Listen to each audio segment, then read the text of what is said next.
நீங்க எந்த அளவுக்கு டீடைலா நோட் பண்றீங்கன்னு இந்த வீடியோ செக் பண்ணி பார்த்துடலாம். நீங்க பார்த்துட்டு இருக்க இந்த இமேஜ்ல ஏ, பி, சி அப்படின்னு மொத்தம் 3 பிரெக்னன்ட் லேடிஸ் ஷாப்பிங் பண்ணிட்டு இருப்பாங்க. இப்ப கேள்வி என்னன்னா, இவங்க 3 பேர்ல ஒருத்தவங்க அந்த ஷாப்ல இருந்து வாட்டர் மெலனை திருடிட்டாங்க. திருடினது யாரு அப்படின்னு நீங்க தான் கண்டுபிடிக்க போறீங்க. நான் உங்களுக்கு ஒரு 10 செகண்ட் டைம் தரேன். அந்த 10 செகண்ட்ல இவங்க 3 பேர்ல யாரு வாட்டர் மெலனை திருடினது அப்படின்னு நீங்க கரெக்டா கண்டுபிடிச்சிட்டீங்கன்னா கமெண்ட் பாக்ஸ்ல கமெண்ட் பண்ணுங்க. Your time starts now.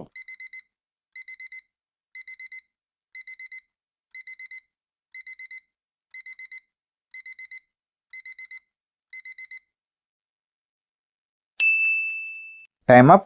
கரெக்டான ஆன்சர் என்னன்னு பார்க்கறதுக்கு முன்னாடி இந்த வீடியோக்கு ஒரு லைக் போட்டுருங்க. நம்ம சேனலை சப்ஸ்கிரைப் பண்ணிருங்க. நீங்க ஏன்னு சொல்லியிருந்தீங்கன்னா கங்கராட்ஸ், அதான் கரெக்டான ஆன்சர். ஏன்னா அவங்க 3 பேரும் பிரெக்னெண்டா இருப்பாங்க. ஆனா பியும் சியும் சாப்பிட்றதுக்கு வெஜிடபிள்ஸும் ப்ளஸ் ஃப்ரூட்ஸ் வாங்கிட்டு போயிட்டு இருப்பாங்க. ஆனா ஏல லேடியை நல்லா பாருங்க, அவங்க ஃபுல்லா ஜங்க் ஃபுட்ஸ் ப்ளஸ் ஒயின் வாங்கிட்டு இருப்பாங்க.